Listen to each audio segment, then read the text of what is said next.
Hello guys, welcome to the channel. आज हम दिसंबर 24 के इंग्लिश कम्युनिकेशन स्किल जो कि BE JEE 182 है, इसके प्रीवियस ईयर के क्वेश्चन सारे करने वाले हैं। तो इसका फर्स्ट क्वेश्चन है, what is non verbal communication. तो first of all non verbal communication होता क्या है। नॉन वर्बल कम्युनिकेशन पे ना आप वर्ड्स को यूज नहीं करते, that is not convey through words, ये होता है नॉन वर्बल कम्युनिकेशन। और इस पे क्या इंक्लूड होता है, visual, auditory cues, sign, symbols, body language, facial expression, silence, ये वगैरह सब कुछ नॉन वर्बल कम्युनिकेशन पे आता है। जैसे कि साइन और सिंबल पे आप ऐसे ले सकते हो कि कोई अगर ट्रैफिक लाइट अगर रेड है तो आप वहाँ पे ही स्टॉप हो जाओगे, आप वहाँ से आगे नहीं जाओगे। ग्रीन होगा तो आप आगे जाओगे। तो बिना कम्युनिकेशन पे भी, बिना वर्ड्स यूज किए भी, सिर्फ आप साइन सिंबल देख के ही रुक जा रहे हो कि नहीं रेड है तो मैं नहीं जाऊंगी, तो ये नॉन वर्बल कम्युनिकेशन होगा। जो लोगोस वगैरह होते हैं, इलेक्शन सिंबल वगैरह होते हैं, ये सब कुछ साइन सिंबल पे जाएगा। या जो लोगोस वगैरह हो गया, आपने कोई कपड़ा पहनने, जारा का हो गया, LV का हो गया, नाइकी का शू हो गया, या अभी अभी जो IPL चल रहा था, तो आप कैसे, कौन सा वाला मुंबई टीम है, कौन सा वाला बेंगलोर टीम है, कौन सा चेन्नई वाला टीम है, आपको पता कैसे चलता था। ड्रेस कोड होता था उनका, एक सिंबल होता था उनका, साइन होता था, तो आप उससे पता करते थे। तो नॉन वर्बल कम्युनिकेशन से भी बहुत सारा कम्युनिकेशन हो जा रहा है। फिर बॉडी लैंग्वेज वगैरह पे भी होता है, जैसे कि पोस्चर हो गया, आपका गेस्चर हो गया, आपका आई कांटेक्ट हो गया। आप अगर कोई रूम पे एंट्री करोगे, आपके फ्रेंड्स वगैरह को देखोगे तो उनको देख के आप स्माइल करोगे, तो ये आपका ग्रीटिंग्स हो गया। उनको हाय बोल रहे हो, हेलो बोल रहे हो, ऐसे वगैरह हो गया। आई कांटेक्ट पे भी हो सकता है, जैसे कि अगर कोई टीचर आपको लेक्चर दे रहे हैं तो आपने आई कांटेक्ट मेंटेन किया, या अपने फ्रेंड्स के साथ कैजुअली भी बात कर रहे हो, तो आप अगर आई कांटेक्ट मेंटेन करोगे तो वो सोचेंगे कि नहीं ये हमारा बात सुन रहा है, तो आपका नॉन वर्बली भी कम्युनिकेट हो रहा है। आपका फेशियल एक्सप्रेशन पे भी वही जाएगा, स्माइलिंग हो गया, लुकिंग सरप्राइज हो गया, फ्रॉनिंग हो गया, सैड हो गया, मतलब आप हैप्पी हो, सैड हो, आप लुकिंग सर किसी का बात सुनोगे और सरप्राइज हो जाओगे, तो ये भी नॉन वर्बल कम्युनिकेशन पे भी आएगा। आप साइलेंस को भी ऐसे ले सकते हो कि साइलेंस भी बहुत पावरफुल होता है। मतलब आप अगर किसी का बात को साइलेंटली भी सुन रहे हो ना, तो ये भी एक कम्युनिकेशन है कि नहीं ये मेरा बात सुन रहा है, ध्यान से सुन रहा है, ऐसे होता है। या कोई प्रोटेस्ट वगैरह भी करते हैं तो उसमें भी साइलेंस ही बहुत इम्पोर्टेंट होती है, बहुत पावरफुल चीज़ होती है। तो ये सब कुछ होगा नॉन वर्बल कम्युनिकेशन का टाइप्स। फिर नॉन वर्बल कम्युनिकेशन पे एडवांटेजेस क्या क्या होते हैं, मैंने अभी आपको साइन सिंबल के बारे में बता दिया। फिर ये जो ग्राफ्स, चार्ट, फ्लो चार्ट, ये वगैरह है, तो ये ग्राफ देख के आप क्या समझ रहे हो, इसमें है कि हैदराबाद में ट्रांसपोर्ट मोड्स वगैरह कितना क्या क्या है। जैसे कि ये साइकिल ब्लू वाला है, बस ट्रेन ये रेड वाला है, फिर जो टू व्हीलर है व्हाइट वाला है। अब इससे पता कर सकते हो कि नहीं बस ट्रेन ज़्यादा चल रहा है, उसके बाद टू व्हीलर चल रहा है, फिर साइकिल चल रहा है। तो बिना कुछ बोले ही आप सिर्फ देख के नॉन वर्बली कम्युनिकेशन कर रहे हो। फिर ये पाई चार्ट का है, इसमें क्या हो रहा है, इसमें डिफेंस है, एग्रीकल्चर है, इरिगेशन, पावर, मतलब गवर्नमेंट कितने पैसे कहाँ पे खर्च कर रहा है, ये इसका है पाई चार्ट। तो डिफेंस पे ज़्यादा कर रहा है, उसके बाद कहाँ पे कर रहा है, इरिगेशन पे कर रहा है, या जो टूरिज्म पे कर रहा है, ये वगैरह सब कुछ समझ रहे हो। तो नॉन वर्बल कम्युनिकेशन पे क्या एडवांटेजेस हो रहा है कि क्विकली कम्युनिकेशन कर रहे हो, यूनिवर्सली अंडरस्टैंडिंग है। मतलब जो साइन सिंबल्स वगैरह होते हैं, ट्रैफिक लाइट हो गया, या कोई लोगो हो गया, ड्रेस कोड हो गया, जो भी हो गया, सारे ग्लोबली वही सेम थिंग्स ही चलता है। तो बहुत इजी हो जाता है यूनिवर्सली अंडरस्टूड करने के लिए। मतलब ट्रैफिक लाइट का रेड सिग्नल पे अगर रुकना है तो आप अमेरिका पे जाओगे भी तो रुकोगे, इंडिया पे होगे तो भी रुकोगे, कनाडा पे जाओगे तो भी रुकोगे। साइन सिंबल ग्लोबली एक ही होता है, तो यूनिवर्सली अंडरस्टैंडिंग बहुत इजी हो रहा है। आपका इमोशनल एक्सप्रेशन, मतलब नॉन वर्बल कम्युनिकेशन पे आप कन्वे कर पा रहे हो आपका इमोशन एक्यूरेटली देन वर्ड्स। तो ये यहाँ पे आपका इमोशनल एक्सप्रेशन को भी इम्पोर्टेंस दिया जा रहा है। आप कॉम्प्लीमेंटिंग वर्बल कम्युनिकेशन मतलब डेप्थ हो रहा है, क्लैरिटी बहुत इजीली आप पा रहे हो। मतलब आप अगर कोई वर्बल कम्युनिकेशन हो गया, सिर्फ आप मुंह पे बोलोगे, वहाँ पे आपका एक्सप्रेशन दिखेगा नहीं दिखेगा पता नहीं, बट नॉन वर्बल कम्युनिकेशन पे आपका एक्सप्रेशन को जरूर देखेंगे लोग, क्योंकि उससे ही तो आप कम्युनिकेशन कर रहे हो ना। डेप्थ होगा, क्लैरिटी होगा मैसेज पे, और ये भी होगा कि एस्टैब्लिशिंग ट्रस्ट, मतलब आप जो आई कांटेक्ट करोगे, आपका बॉडी पोस्चर, ये देख के ना आपका सामने वाला पर्सन जो भी होगा वो सोचेगा कि नहीं ये मेरे बात सुन रहा है। तो आई कांटेक्ट अगर आप अच्छे से कर रहे हो, साइलेंसली उसका बात सुन रहे हो, आपका बॉडी पोस्चर अच्छा है, मतलब आप स्ट्रेट बैठे हो या उसके तरफ फेस करके बैठे हो, तो वो सोचेगा कि नहीं ये मेरा बात अच्छे से सुन रहा है। तो आप दोनों के बीच में एक ट्रस्ट एस्टैब्लिश होगा। तो ये भी हो सकता है इसका इम्पोर्टेंस। और कल्चरल यूनिवर्सलिटी भी हो सकता है, मतलब कल्चर का दूसरा दूसरा बॉडी लैंग्वेज होता है, दूसरा दूसरा बात करते हैं वो लोग लैंग्वेज पे। तो आप अगर वर्बली बात करोगे तो आप एक दूसरे के बात को नहीं समझ पाओगे, बट अगर नॉन वर्बल कम्युनिकेशन करोगे तो आप गेस्चर से भी आप उनके साथ बात कर सकते हो। तो यहाँ पे कल्चरली यूनिवर्सलिटी भी हो रही है नॉन वर्बल कम्युनिकेशन पे। क्वेश्चन 2 है, write a short note on barriers to communication. Barriers to communication मतलब जो कम्युनिकेशन के बीच में कोई ऑब्स्टैकल आ गया, कोई हिंड्रेंस हो गया, तो आपका कम्युनिकेशन जो अच्छे से नहीं हो पाएगा।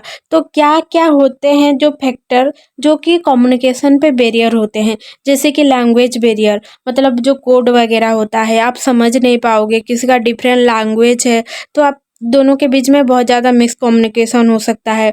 वो दूसरे लैंग्वेज पे बोलेंगे, आप दूसरे लैंग्वेज पे बोलोगे, तो आप दोनों कोड नहीं कर पाओगे लैंग्वेज को, तो ये एक बैरियर हो सकता है। फिर वोकाबुलरी बैरियर हो सकता है, मतलब कोई इंग्लिश प्रोफेसर आ जाए और आपके साथ वो हाई डिफिकल्टी लेवल वाला इंग्लिश जो होता है उसमें बात करेंगे, तो उनका वोकाबुलरी और आपका वोकाबुलरी बहुत डिफरेंस हो जाएगा, तो ये एक बैरियर हो सकता है, आप उनका बात ही समझ नहीं पाओगे। कॉन्सेप्चुअल बैरियर हो सकता है, मतलब आप बायो के स्टूडेंट के सामने फिजिक्स, क्वांटम फिजिक्स क्या है पूछोगे तो वो थोड़ी समझ पाएंगे। बैकग्राउंड नॉलेज बैरियर्स वगैरह भी हो सकते हैं, मतलब आपका नॉलेज कुछ चीज़ पे नहीं होगा और वो चीज़ आपके सामने आकर कोई अगर बोलेगे तो आप समझ नहीं पाओगे, वो भी एक बैरियर डिफरेंस हो सकता है। मतलब कोई हिस्टोरिकल इवेंट के बारे में किसी ने आके आपसे बात की, आपसे क्वेश्चन किया, तो आप कैसे समझ पाओगे, आपको अगर उसका पहले वाला हिस्ट्री ही नहीं पता होगा, तो नॉलेज डिफरेंस भी हो सकता है। प्रोनाउंसिएशन, इनोटेशन, एसेंट, स्ट्रेस, ये वगैरह भी बैरियर हो सकता है, मतलब आपका प्रोनाउंसिएशन डिफरेंट होगा, आपका इनोटेशन डिफरेंट होगा, आपका एसेंट डिफरेंट हो सकता है, आपका स्ट्रेस डिफरेंट हो सकता है, तो कोई कैसे समझेगा, ये भी एक मिसअंडरस्टैंडिंग हो सकता है। फिर cultural barrier, different different culture से आते हो तो आपका बॉडी लैंग्वेज, आपका बात सब कुछ डिफरेंट हो सकता है।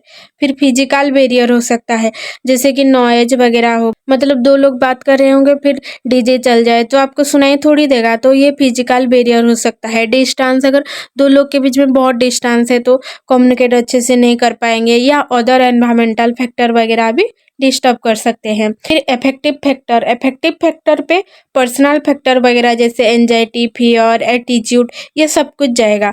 मतलब अगर आप एंसियस फील कर रहे हो तो और उसी वक्त आपके साथ कोई कॉन्वर्सेशन करेगा तो आप उसके साथ अच्छे से कम्युनिकेट नहीं कर पाओगे, तो ये भी एक बैरियर हो सकता है। Question 3, level of meaning. तो लेवल ऑफ मीनिंग पे 4 लेवल है। फर्स्ट लेवल है लिटरल, मतलब लिटरल मीनिंग पे लिटरली जो लिखा होगा वही ही सही है और दूसरा आप कुछ नहीं सोचोगे। मतलब अगर लिखा है कि राम ने खाना खा लिया तो राम ने खाना खा लिया, उसका कोई दूसरा मीनिंग नहीं है। फिर आएगा इंटरप्रेटिव लेवल।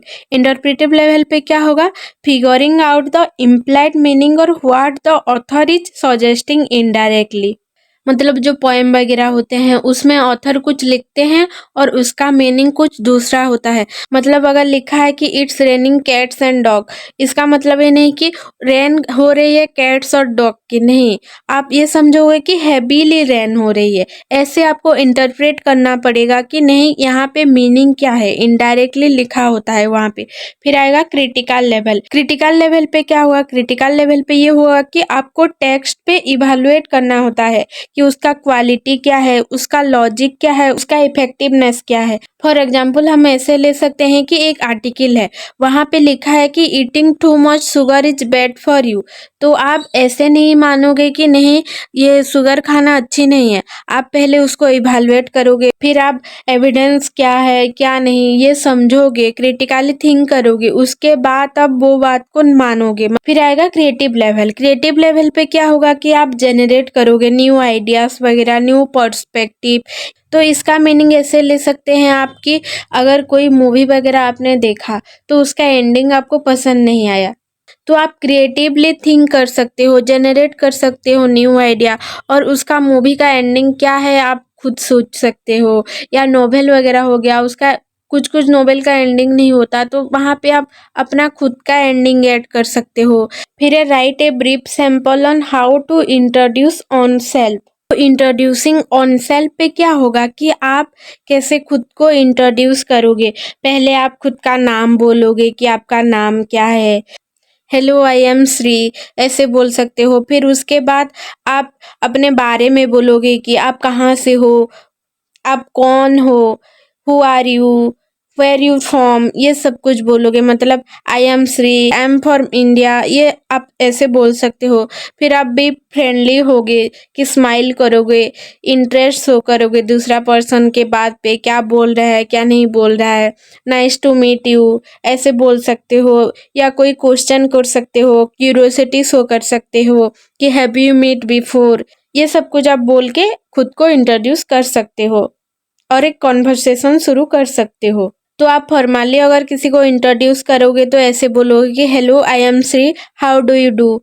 सेमी फॉर्मल पे ऐसे बोल सकते हो कि hi I am Shri from India, nice to meet you. Informal पे ऐसे बोल सकते हो कि I am Shri, nice to meet you too, ऐसे बोल सकते हो। और खुद को इंट्रोड्यूस करने के वक्त आप बी कॉन्फिडेंट, स्पीक क्लियरली। आप ऐसे कॉन्ट्रैक्ट फॉर्म वगैरह यूज कर सकते हो। आई एम मतलब आई एम, ए एम नहीं, एम आई, जो आई एम ऐसे बोल सकते हो। आप टाइटल वगैरह मत यूज करो अगर कोई फॉर्मली मीटिंग नहीं है तो। अगर फॉर्मली है तो मिस्टर, मिसेस, डॉक्टर ऐसे आप यूज कर सकते हो। और एंड पे nice to meet you, have a great day ऐसे बोल के आप आपके कॉन्वर्सेशन को एंड कर सकते हो। फिर आते हैं right a short note on homonyms and homophones with suitable examples. Homonyms मतलब क्या होता है, वन वर्ड मेनी मीनिंग, मतलब वर्ड एक होगा बट उसका मीनिंग बहुत सारा होगा। जैसे कि यहाँ पे है क्लब। क्लब का मीनिंग होता है कि एसोसिएशन ऑफ पीपुल। क्लब का मीनिंग हैवी स्टिक भी होता है, और क्लब का मीनिंग जो प्लेइंग कार्ड्स ये भी होता है। तो एक वर्ड है बट उसका मीनिंग बहुत ज़्यादा डिफरेंट डिफरेंट है, ये होता है होमोनिम्स। फिर आता है होमोफोन्स। होमोफोन्स में क्या होगा, same sound different form and meaning. Sound same होगा बट मीनिंग और फॉर्म्स डिफरेंट डिफरेंट होगा। Great grate, flour floor, break brake, they're, stationery stationary, bow, ये सब कुछ साउंड सेम है बट डिफरेंट मीनिंग और फॉर्म्स है। फिर आता है question 6, discuss the characteristic of a good communication. तो एक गुड कम्युनिकेशन कैसे हो सकता है, उसका कैरेक्टर वगैरह क्या क्या हो सकते हैं। जैसे कि आप अगर कोई मैसेज कन्वे कर रहे हो तो उसमें क्लैरिटी होना चाहिए, क्लियर होना चाहिए, वो कॉन्साइज होना चाहिए और इजी टू अंडरस्टैंड होना चाहिए। उसमें एक्यूरेसी अच्छी होना चाहिए, मतलब इंफॉर्मेशन जो आप शेयर कर रहे हो वो एक्यूरेट होना चाहिए और रिलायबल होना चाहिए। कंप्लीटनेस होना चाहिए आपका इन्फॉर्मेशन पे, आपका मैसेज पे।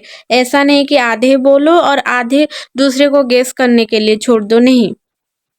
उसमें जो ऑल नेसेसरी इन्फॉर्मेशन वगैरह होते हैं वो होना चाहिए। टाइमलाइंस वगैरह पे आप देख सकते हो, मतलब कम्युनिकेशन आप टाइमली और रेलिवेंटली करो। ऐसा नहीं है कि अगर कोई इंसान बिजी है तो उसके साथ कम्युनिकेट करो, तब कम्युनिकेशन अच्छा नहीं होगा। और ये टू वे प्रोसेस भी होना चाहिए, मतलब एक गुड कम्युनिकेशन के लिए टू वे प्रोसेस होना बहुत ज़रूरी है। मतलब आप अगर किसी को मैसेज सेंड कर रहे हो तो वो मैसेज रिसीव भी करना चाहिए, ना कि आप सिर्फ सेंड करो और वो रिसीव ना करे। तो ऐसा नहीं हो सकता, वन वे कम्युनिकेशन नहीं हो सकता, टू वे होना चाहिए।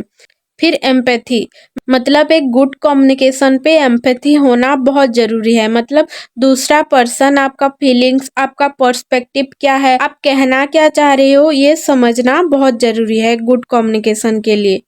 ट्रस्ट भी होना जरूरी है, और एम्पैथी अगर होगा तो ट्रस्ट भी अपने आप हो जाएगा।